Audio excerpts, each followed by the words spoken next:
According to the Statistical Center of Iran's 2011 General Census, over 99% of the population of the Islamic Republic of Iran is Muslim. Over 99%.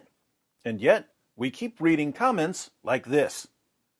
Ex-Shia Muslim from Iran is here. You can't even imagine the rate of apostasy in Iran. And like this. I left Islam since I was 7. I live in Iran, and I can tell you 80% of us are closet non-Muslims. Now I'm confused. The Muslim government, which imposes a death penalty for apostasy, says that no one is leaving Islam. And they know this because they knock on your door and say, "Are you still a Muslim? If not, we kill you." And people keep responding, "Yes, we're Muslims." Classic polling. But other sources claim that massive numbers of Muslims are secretly leaving Islam, and even that there's now a non-Muslim majority in Iran.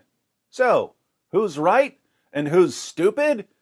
We don't have to wonder, because the Group for Analyzing and Measuring Attitudes in Iran has done the research.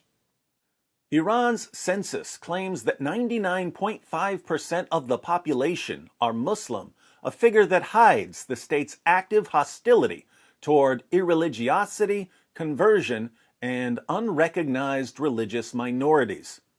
Iranians live with an ever-present fear of retribution for speaking against the state. In Iran, one cannot simply call people or knock on doors seeking answers to politically sensitive questions. That's why the anonymity of digital surveys offers an opportunity to capture what Iranians really think about religion. So they conducted a digital survey where the people who were answering questions didn't have to worry about being executed for giving the wrong answer. Our results reveal dramatic changes in Iranian religiosity, with an increase in secularization and a diversity of faiths and beliefs.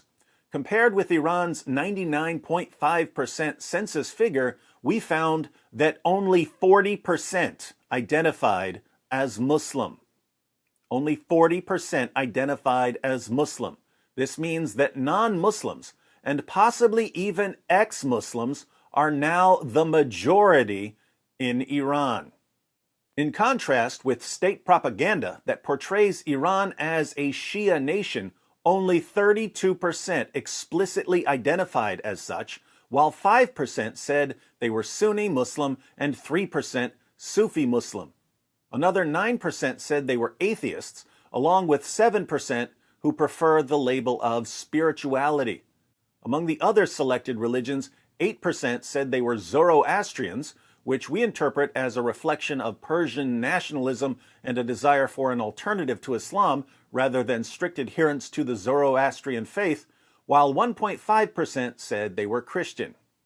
Here we can see the data visually. Shia Muslims have this part of the pie.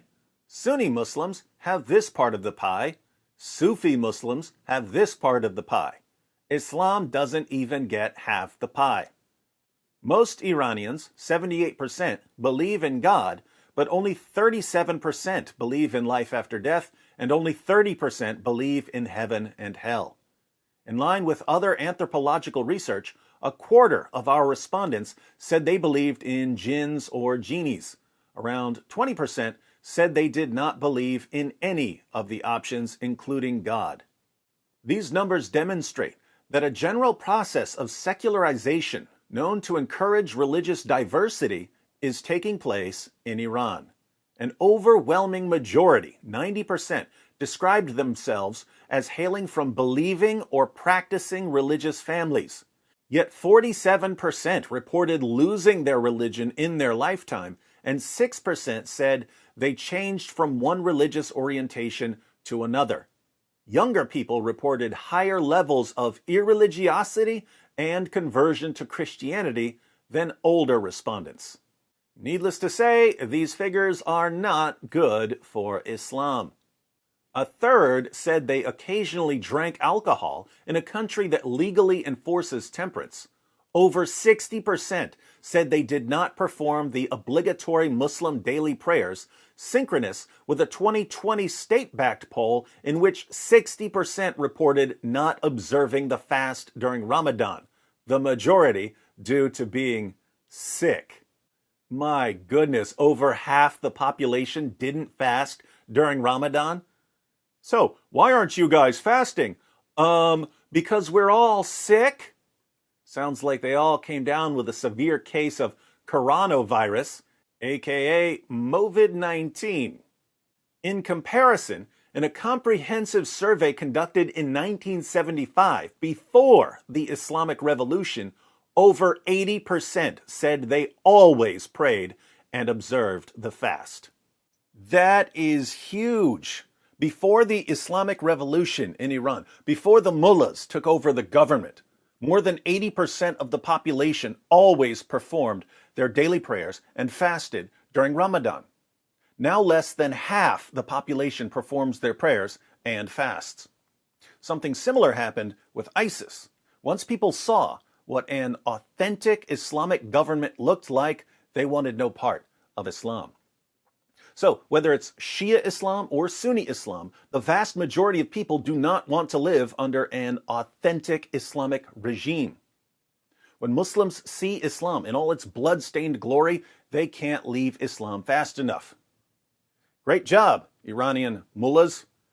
People tell me I'm good at exposing Islam, but let's face it, you mullahs are the real heroes, along with ISIS and Boko Haram, and Al-Shabaab, and Al-Qaeda, and all the other terrorists, and the Dawa teams, and the keyboard jihadis, and Sheikh Yasser Qadhi, and the Quran, and the Hadith, and the Internet, and common sense, and reality.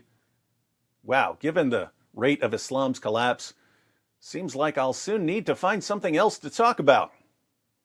Small price to pay for getting to watch Islam crumble before our eyes.